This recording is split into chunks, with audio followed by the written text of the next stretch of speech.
Well, today the Senate held a hearing to address what the U.S. views as worldwide threats. From the rising power of China to cyber war concerns to Iran's nuclear program, the U.S. is finding much to fear these days. It was once al-Qaeda considered to be America's top threat, but today it seems Iran is what scares the U.S. the most. This despite Iran and even top U.S. military leaders coming out and saying the country is not building a nuclear bomb. So what is behind all this fear-mongering going on today? Well, Ray McGovern, former CIA analyst, joins me now. Welcome to the show, Ray. So the number one fear in the U.S. today seems to be Iran. You know, from our government leaders to the GOP presidential candidates, we're seeing these debates. It's almost like a competition of who can be tougher against Iran. So, I mean, do you think that these fears are justified? They're not. It's a synthetic stoking of fear. And you use the word synthetic, yeah, meaning they're made up, elaborate. It's manufactured. If you look at the polls, 70% of the American people believe that Iran already has a nuclear weapon. That's exactly the same percentage of people in 2002 who were persuaded by what I call the fawning corporate media to believe that Saddam Hussein was working on a nuclear weapon. It's bizarre. What do the defense ministers of America and Israel say? They say, as Panetta asked himself on Face the Nation, are the Iranians working on a nuclear weapon? No. What does Ehud Barak say in Israel, his counterpart? He says, you know, if the Iranians were working on a nuclear weapon, they would have to kick out the UN inspectors. We would know that, and they don't want that at all. They are not working on a nuclear weapon. They have not yet decided to do so. So the facts are that the two defense ministers, both intelligence agencies, say, the way they say it is, they have not yet decided to do a nuclear weapon. Well, that means that they're, I mean, simple English means they're not working on a nuclear weapon. Now, Clapper,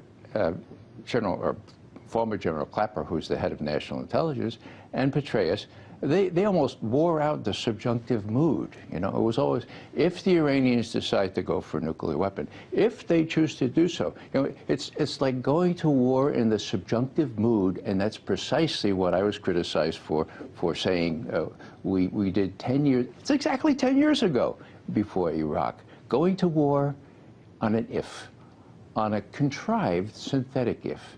I've never seen the like of it. Now, you said earlier, 70% of Americans believe Iran currently already has a nuclear bomb. I mean, yeah. What could be behind that misconception? Well, I mean, something that is totally not factual. Really good question. You have to take 5 steps back and say, what is this all about? Is this about a nuclear capability in Iran? No.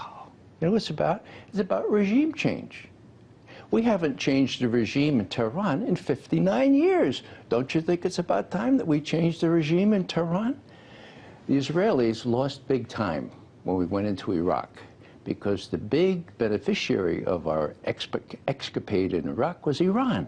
Now they've lost Egypt to the south, they've lost Turkey to the north. They want regime change in Tehran. Unfortunately, their influence among U.S. policymakers is so strong that they constructed this imaginary threat about this nuclear weapon so that they can do sanctions, that they can do $400 million worth of covert action in Iran to perhaps elicit a reaction from Iran where they can zap them with military means. That's what the name of the game is, and people should realize that because, you know, it's very, very close to the kind of situation that happened exactly 10 years ago. It's almost bizarre. Deja vu all over again. This time, it's not Iraq. This time, it's Iran. And Israel is a big decision maker here. Now, what was really interesting is Dianne Feinstein, who's a very pro-Israel person, admitted that she had been meeting this over the weekend with the head of Mossad, the Israeli CIA. So did Petraeus. Well, what were they talking about? The Iranian threat. Well, you know, why don't they talk to the Iranians about the Iranian threat? The Iranians are willing. You know, it's really, really, really unconscionable the way the Americans are being rallied around a new war with Iran, and it's got to stop. Well, I want to ask you, if the motivation is regime change, who stands to benefit from such a change? Israel does. You know, Iran is the sole remaining superpower. We're the sole remaining superpower. They're a regional power in the Middle East. They have a good sized army, navy, and so forth. Now, Israel doesn't want to have to compete with that.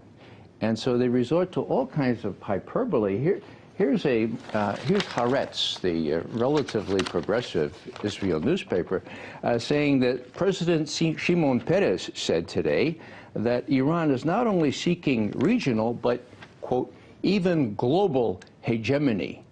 Iran wants to be king of the world. You know, that's hyperbole on steroids. We ought to recognize it as that. We ought to put it in perspective. If the Israelis want us to zap the Iranians to get rid of the regime that's in power, the American people should know that before they send their sons and their daughters into war with Iran.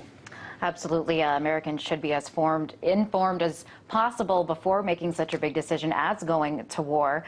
You know, we have heard from high-level military leaders, even here in the U.S., that Iran does not have a nuclear weapon. So why don't we hear more talk about this? Well, I think it has to do with who controls the media.